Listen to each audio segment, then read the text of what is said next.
howls wake me up. They reverberate through the night stillness like a chorus. Time slows down, my heartbeat pounds in my ears, and the panic floods over me.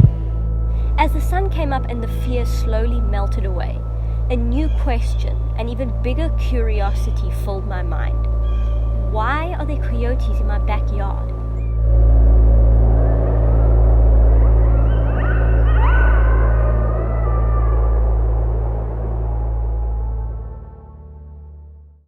The majority of people just that live in suburban areas or urban areas, they're not really aware of the wildlife that lives around them.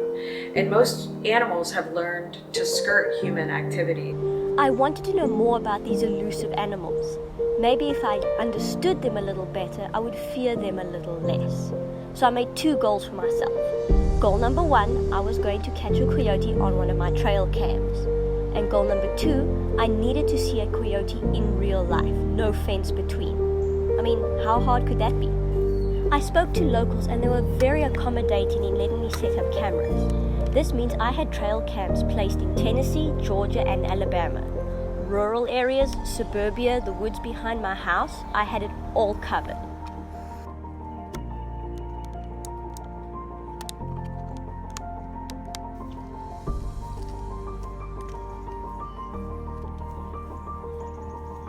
I needed a scientific perspective in the film, so hello Google. I've started looking for government departments or researchers who could shed some light on the subject, and I found them in Miss Mimi Barnes and Mr. Mike Chamberlain.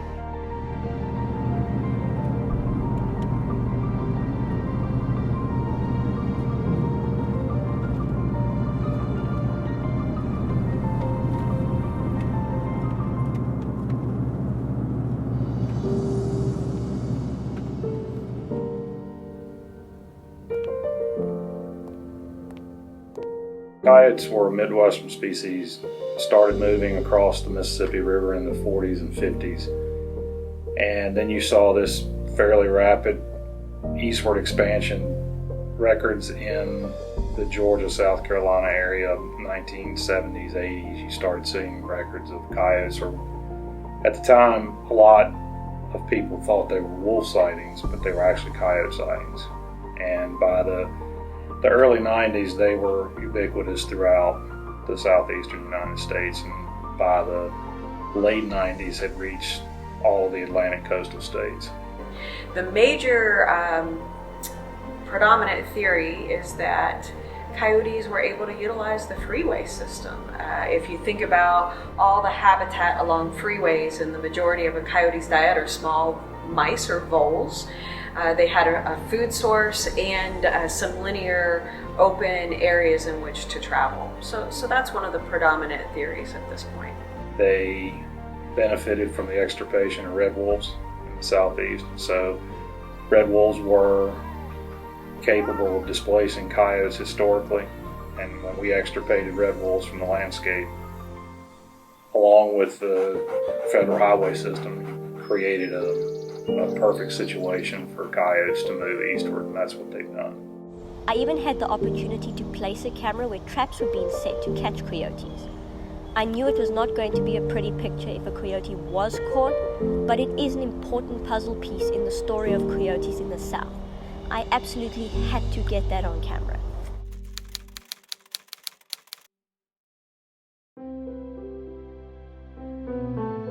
Well, a lot of research has been done, and as with any animal, the more we know about it, the more of an understanding we have, the better form of management we can provide as a state agency. The coyote is just a very successful animal on the landscape. There's open season on coyotes, not because they're looked at as a terrible nuisance animal, but we know that their populations can respond easily to hunting and trapping pressures. We've tried for decades to control coyote populations, and it hasn't worked. It's never worked. And part of the reason, it's really twofold. One is that coyotes have the ability to respond through reproductive changes, in that their litter sizes tend to increase. They become more prolific when you reduce their populations, so they respond numerically. The second is what we've recently found is that a lot of coyotes on the landscape are transients. They're nomads. So if you start removing coyotes thinking that you're having a tangible benefit to the environment, they're subject to be replaced by these transients that are moving around constantly. At this point, I figured it would be a piece of cake to accomplish my first goal. Step 1, set up a camera. Step 2, coyote walks in front of camera, and boom, movie made. But yeah, it didn't quite work out like that.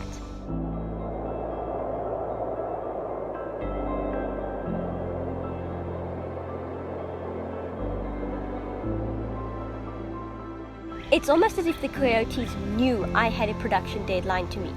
The paparazzi move into town and the coyotes move right on out. Before I decided to make the film, I could hear the coyotes howling at night. Now it was silence. Absolutely mind-numbing, deafening silence. They were gone.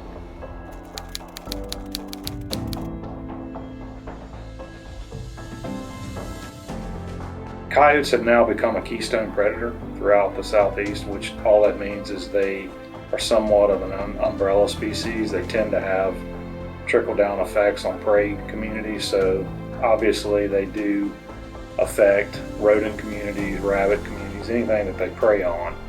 So there are positive ecosystem type effects of having a dominant canid predator like a coyote on the landscape. The weeks slipped by and discouragement slowly set in. I had absolutely nothing to show on the cameras. Unless you need a documentary about leaves. I mean, I've got hours and hours of leaves blowing in the wind, but not the stars of the show. I did record a few other animals, turkey vultures, raccoons, deer, possums, a few things.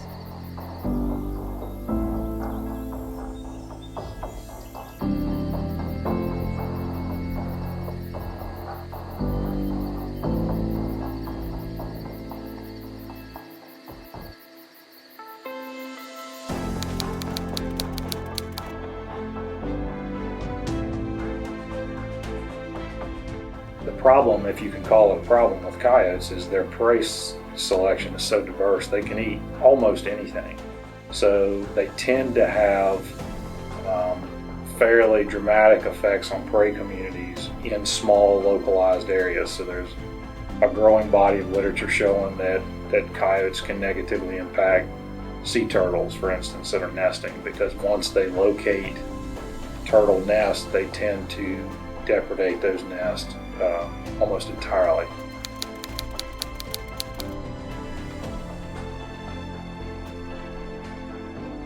You see others that realize that the coyote has accepted the niche of wolf, and therefore they see that as a real positive, because there's a canid, a dog on the landscape that has taken over the niche of a wolf.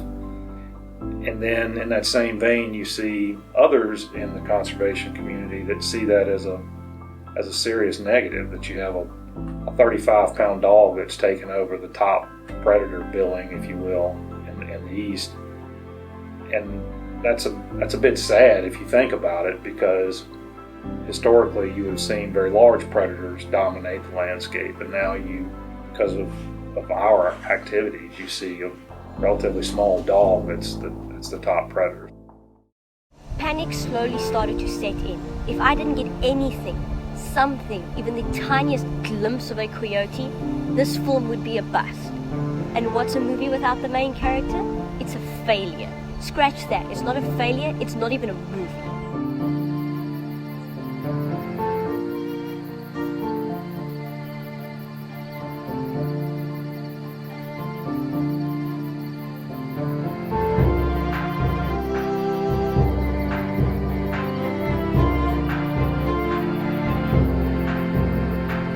Finally, there it was, a coyote caught on my trail cam. Once I got one, it seemed as if the floodgates opened and I could not stop getting footage.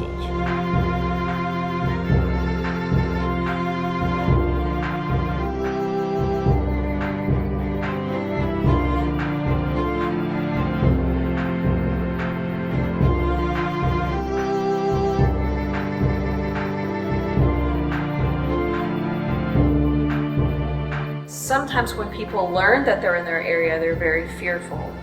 And sometimes they're in awe. So you get those ends of the perspective as you would with any wild animal.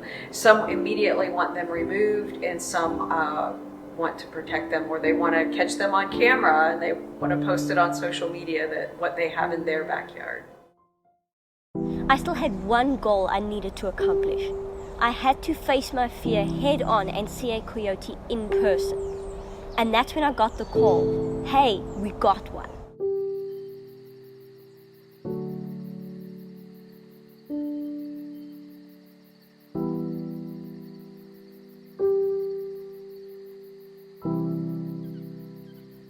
I stood there in the forest, frozen. My fear of the coyote and my burning desire to see this film work battled for supremacy. And then I took a step forward.